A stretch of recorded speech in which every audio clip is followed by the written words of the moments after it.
such a time as this. And welcome to For Such a Time as This roundtable. We're going to start just a few minutes early so I can walk you all through what the next step in all of this is. It is our website. It is our website. So here we go. The website is here. Here's how it looks.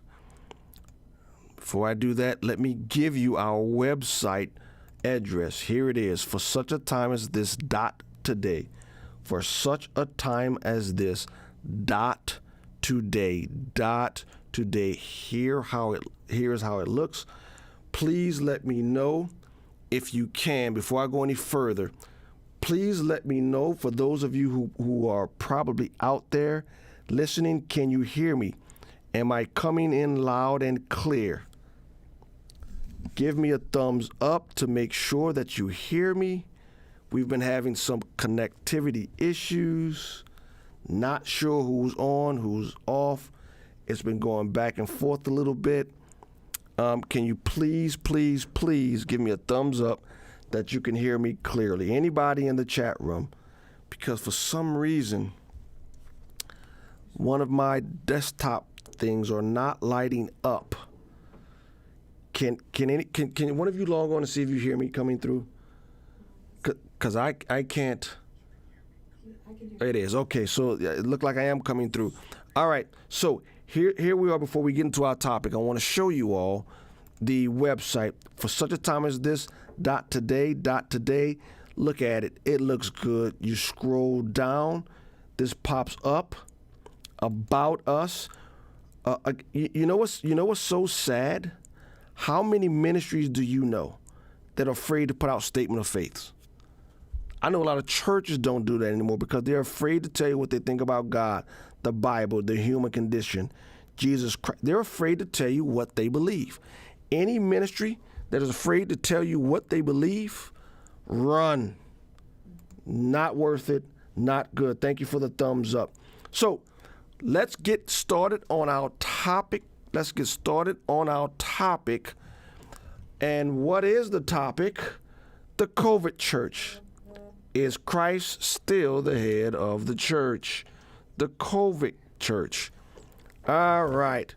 It started, this episode was inspired by things going on in our country, in our culture, as it pertains to the COVID lockdowns and the church.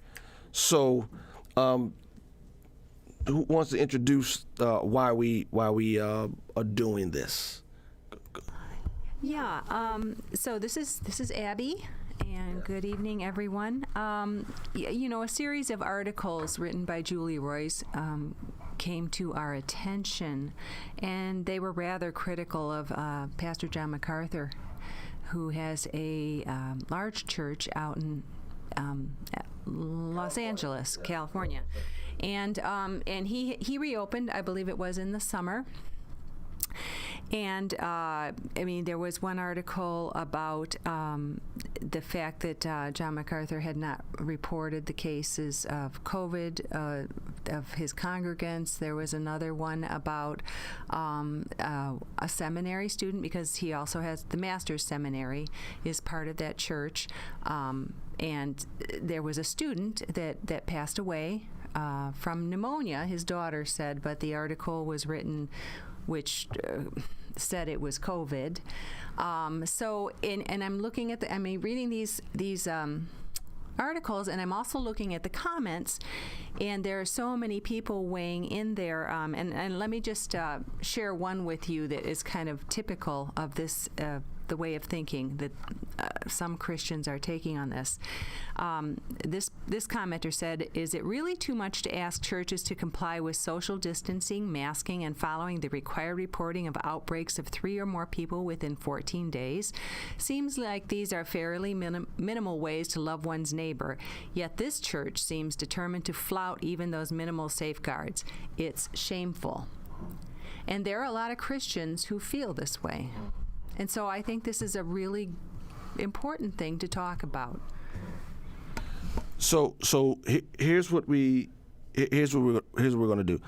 I'm going to ask a question, then I'm going to kick it around the desk. Here's the first question. Does loving one's neighbor require us to mask, social distance, and report outbreaks to the Führer or the health department?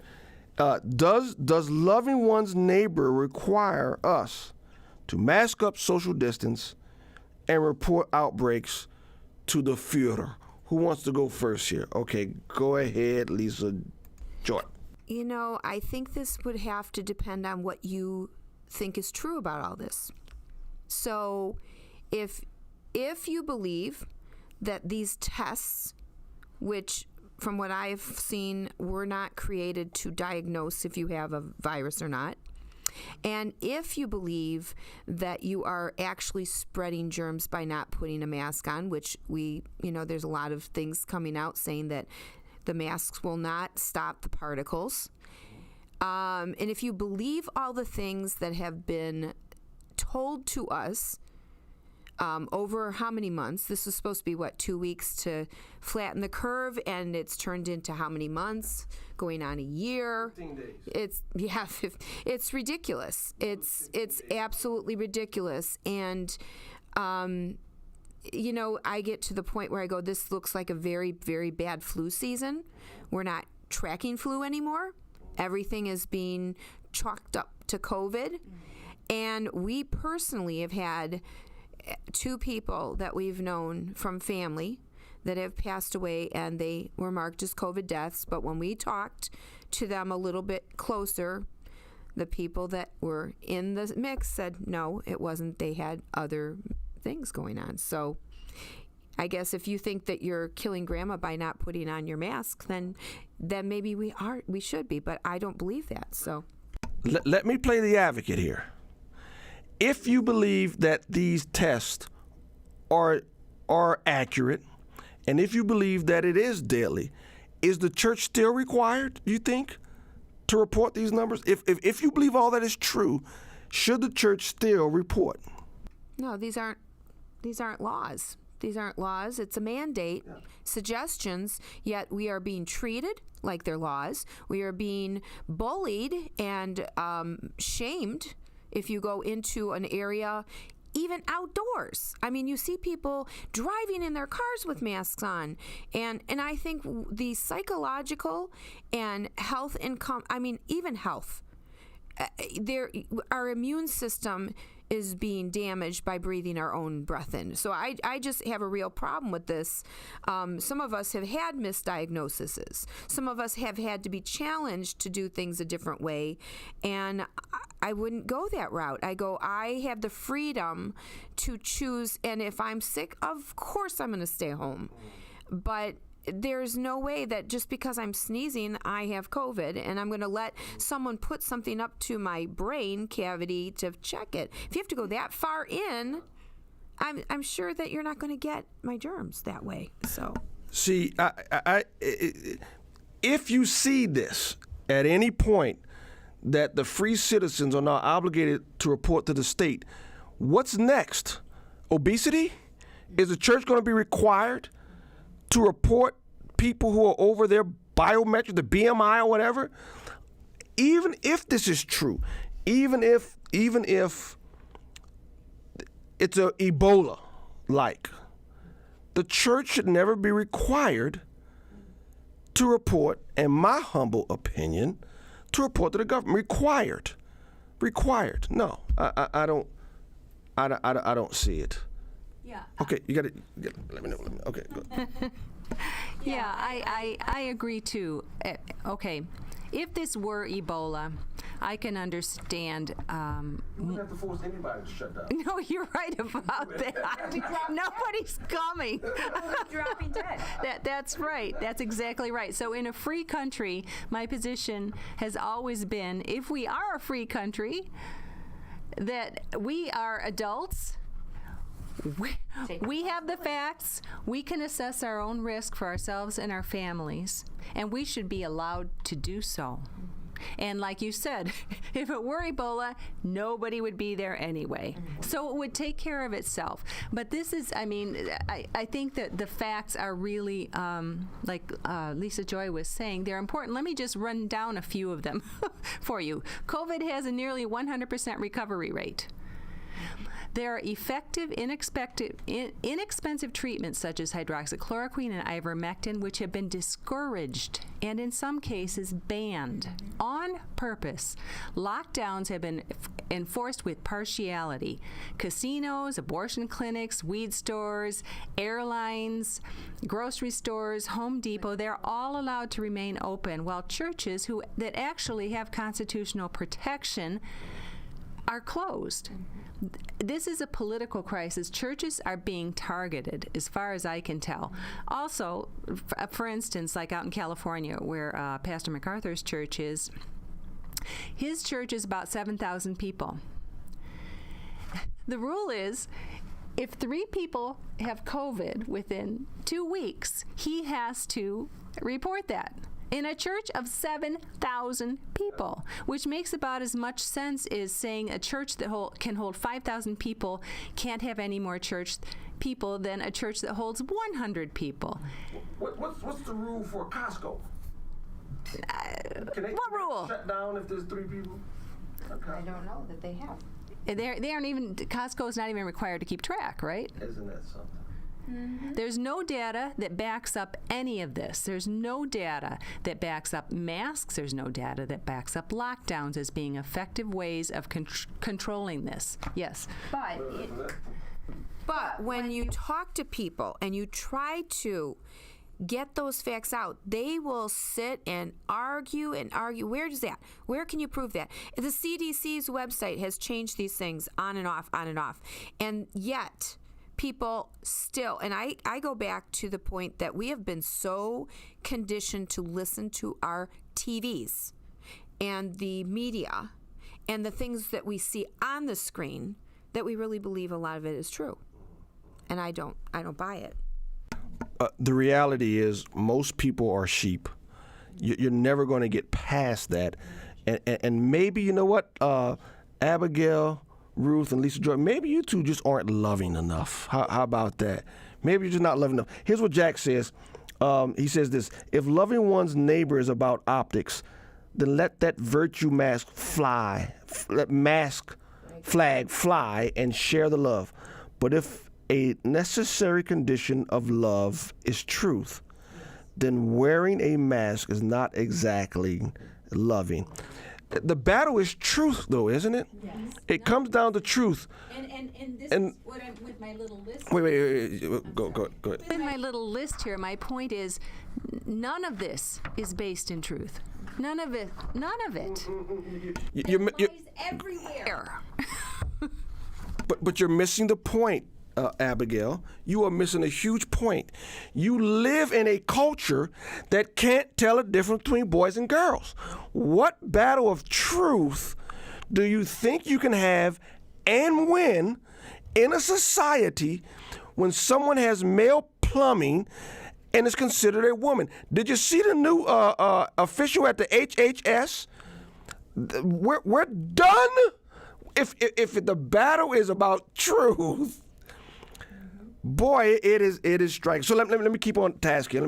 Here's the second question when dealing with this: are pastors responsible for congregants who get sick or even die after coming to church? I'll say the question again, and then I'll play our one clip for the night. Are pastors responsible for congregants who get sick or even die after coming to church? Here's the one clip we have about a pastor, I believe he's up in Canada, who's being targeted by the government. I think all the churches are being governed. But here's what he had to say about it. Here we go. The RCMP was here along with AHS because we're not permitted to gather. They do not permit us to gather. You say, but James, we're allowed to gather at 15%. Okay, you're right. We're allowed to have a gathering, but we aren't aren't allowed to have the gathering. Again, for 10 months now, the government has forbid us from corporate worship. To be compliant, we as elders must tell a significant portion of the body they can't worship. Think about that. As under shepherds of the Lord Jesus Christ, we are being told by the government to tell the flock of Christ, sorry, you can't worship today. It's not safe. The government says so. That is pastoral malpractice. That is the difficulty for us. Struggling to tell people, no, you can't worship today. No, you gotta worship online. You understand, you're here because you wanna worship. I'm not gonna make that call for you. And so really, this is the critical component that people need to understand. If you disagree with the way we're handling things, this is the nub right here. This is the jugular. Our responsibility as shepherds is to open our doors, to facilitate God's people coming together in worship. But at that point, what you do is out of our control. We can't make you come, but faithfulness for us is simply opening our doors and doing ministry as usual. And these are incredibly difficult times. I mean, if pastors are struggling with them, how much more those allotted to their charge? All righty. It is very clear to me, at least to me, that pastors are being held to a radically different standard than Walmart and Costco and Target. Walmart or the weed store in Illinois, I don't know what state you're in, but in the weed store. And I think in most states, the abortion clinics, they're not held responsible. No one says, if someone dies, no one says, did you go to the weed store? Did you go to the abortion clinic? How many times did you visit Walmart? No. I literally know someone here at the church who got COVID, recovered, of course, because it's a 99.7% recovery rate, was talking to his boss, and the boss said, well, wow, where did you get it? Well, you went to the store, okay. You came to work every day. You did this. You went over to the church. You went to church. Oh, that's where you got it. That's where you got it. Because apparently COVID hangs out in churches more than it hangs out at Walmart. Because that is the spirit of what's going on in our country, is that people, it is a battle between God and his enemies, and the enemies are going to always target the church. I absolutely agree. I mean, it's clear. It is so clear that this is not a health crisis. And I'm not saying that COVID isn't real. I'm not saying that people aren't dying. But this is, more than anything, this is a political crisis. Spiritual. Well, yes, spiritual. And they're using it, obviously, to advance certain political goals. So to hold a pastor, I really love what this pastor from Canada said. Mm-hmm. I agree with him 100%. His job is to be there. We have a gal who, I know somebody. She's single. She lives alone. This is the only place, church is the only place she gets to go all week. Mm-hmm. Well, except for the grocery store. Mm-hmm. Can you imagine? I mean, if you think of how many people are living alone, the isolation. We had some, you were telling me, Pastor James, this week about there was an event at the church for school. They were taking school pictures or football team pictures or something, and there were a couple women who were moms who were sitting there who were kind of supervising it, and how the one mom just hung out, and she said, I mean, she was there for hours because she hasn't been able to talk to anybody in person for months and months and months and months. This is evil. I can't. And we were talking tonight about the the elderly in the nursing homes, and dying of depression. Because they're shut up in these nursing homes. Sometimes they're shut up in little studio apartments in these retirement places. It's horrendous. I already know of at least 2 people that have committed suicide throughout this time. And think about it. When you are going through times where you need, God is a relational God. He has made us to be relational. And when you stop people from being relational and being able to connect with each other, just like you said, someone's single, her only outlet is work. Now work's at home. Everything's at home. And I go, I think that it's making people really think about what we're doing and how we're doing it. I go, you'd think, but then we're giving these people in places of authority more control by going along with it. I mean, it's just beyond me. It gets me angry. And again, the question: are pastors responsible? Is church responsible? Are places of worship responsible if someone gets sick when they come to church? It's fine. But are you going to hold Costco and Walmart and the abortion mills and the weed stores to that same standard? The answer is no, you don't. The church is targeted. Again, look at that. John MacArthur's church has 7,000 people. 7,000. If 3 get it, shut it down. Well, hold Walmart. Shut Walmart down if they get 3. Shut down Costco. Shut down anything else, any other places they get 3. Of course not. But the church is held to a different standard because I believe what's pushing all of this, driving all of this, is Beelzebub himself. Mm-hmm. And let me just say, with regard to the reporting to the health department, why on earth would the church be required to report? When a person gets sick and they go get a COVID test, if they do, and it turns out to be positive, somebody calls them up and asks them where they were, right? And they were probably several different places. But they're requiring churches to report. It's obvious targeting. I get to the point where if I got sick, I would stay at home and take care of it. I would not get tested. They're going to go through, when this first came out and they were scaring the bejeebies off of people, it's like, oh, we're going to start putting, if you noticed, your phone updated something. And I undid my updates. I said, what gives you the right to trace every move I have made? You talk about communism. Oh, you know what? I think it is loving to put my feet down and say, hey, listen, my Constitution gives me the right to worship.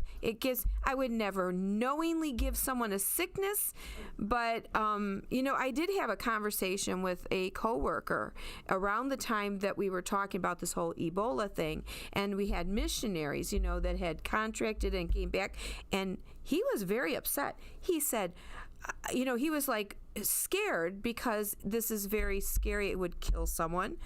And he said, Lisa Joy, I want to ask you your opinion of this. And it got to the point where I go, here's the thing. As a Christian, we're not afraid of these things because God is our security. But those Christians didn't go over there knowingly trying to spread things. And I said, there's so many things that happen intentionally that we never even know about, but you're going to blame someone that's serving and brings it back here. I go, no, God is bigger than these problems. And he kind of settled down, and I thought it was interesting. So I think we're in agreement. Pastors and churches they're not responsible if someone comes and get sick. Here's the next question. I think we already answered this. Should a church report an outbreak to the health department? My answer is no. Under no circumstance should a church report to a government. Why should the church report to the government about anything compulsory. You know what I mean? If you want to work with the government in certain areas, that's good. But when the government starts making demands on the church and free citizens like that, watch out. Here's one comment from the live chat. Jack again weighs in. Churches who are open are being blessed by God, thriving. Churches who are closed are strangling the gathering, or being judged by God. Their lights are dwindling. I would make one change, Jack. I believe at this point, God's churches aren't closed.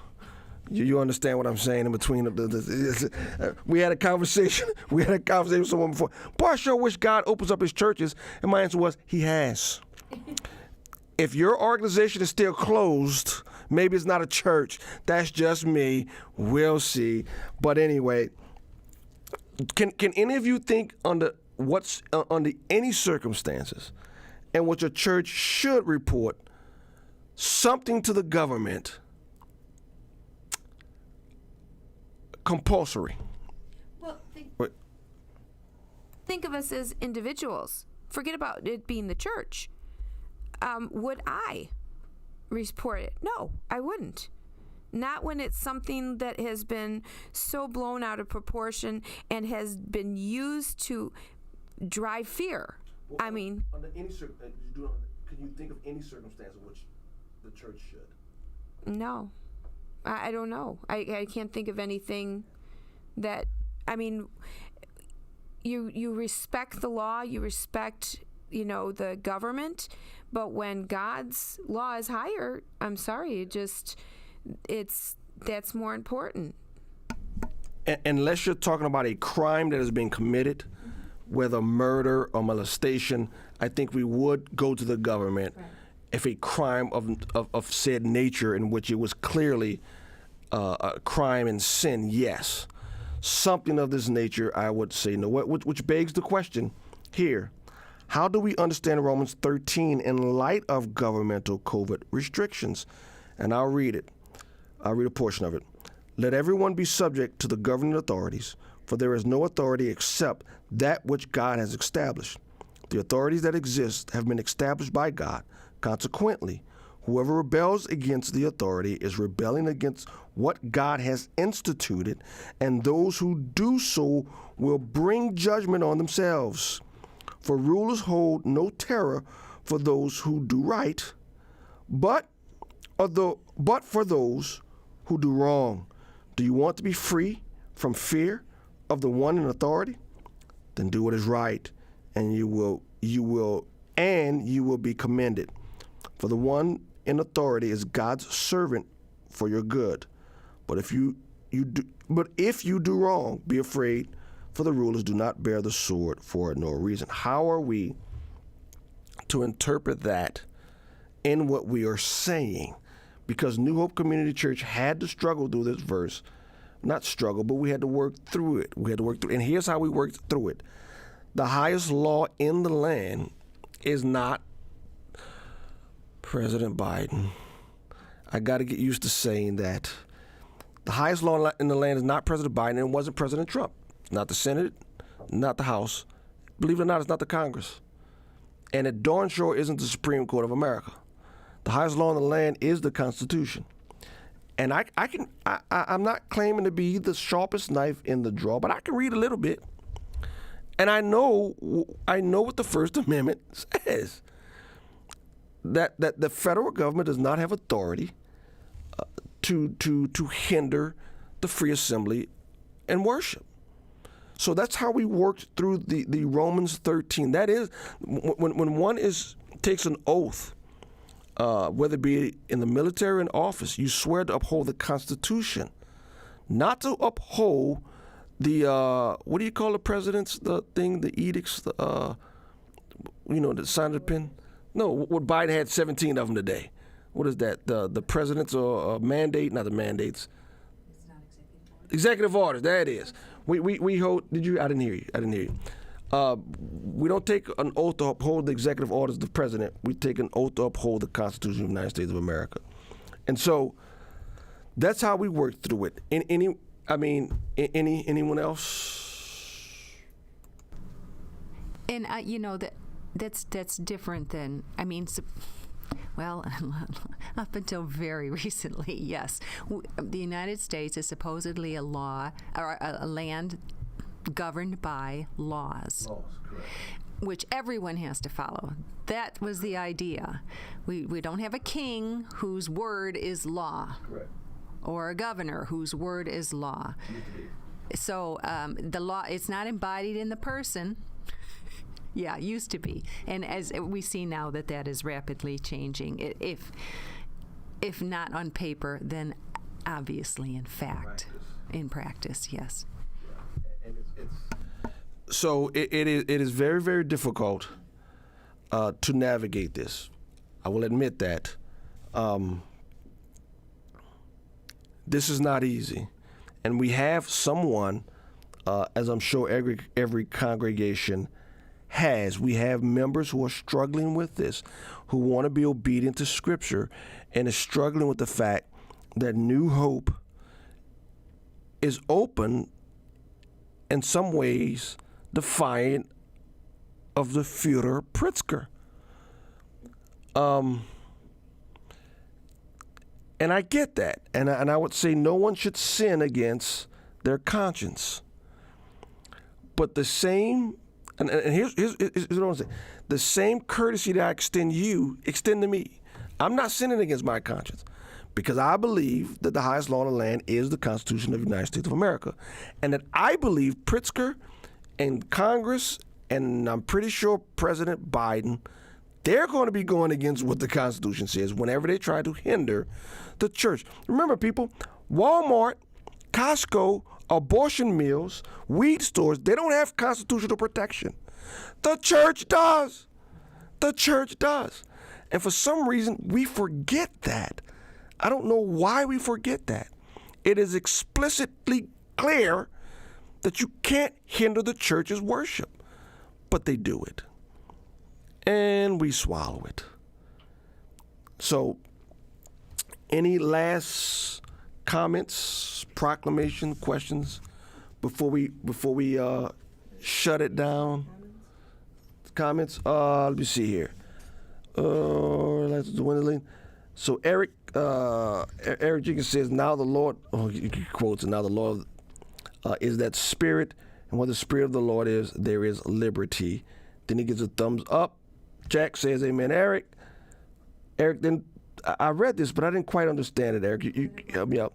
The political dragged the spiritual with it, and everyone is okay with it. What kind of frackle-knackle is that? Is that a Christian cuss word, Eric, that you're trying to put on there? But let me tell you this. Let me say this, though, Eric. I mean, the political dragged the spiritual with it. I mean, is that true? I hear what you're saying. The political dragged the visible church with it. And I think God is using this. I think God is using two things powerfully. The COVID-19 pandemic and the critical race theory is separating the sheep from the goats. I don't see any other way around that. It's separating the sheep from the goats. And I think genuine churches are being distinguished between the fake ones, the fake outside ones. And that's one thing we can say good, right? That's one thing that can be that can come out of this. That those that are truly His are being clearly pointed out, and those who last month said they're going to be closed to the fall of 2021 for no reason whatsoever. I think you know what I really think. I think they recognize as long as people keep giving, it helps their bottom line better if they don't have to heat the building and pay for Molly Maid and pay for, as long as you keep sending in your money the same way and they don't have to expend money, that boosts the bottom line. So they say, hey, let's ride this COVID thing for as long as we can.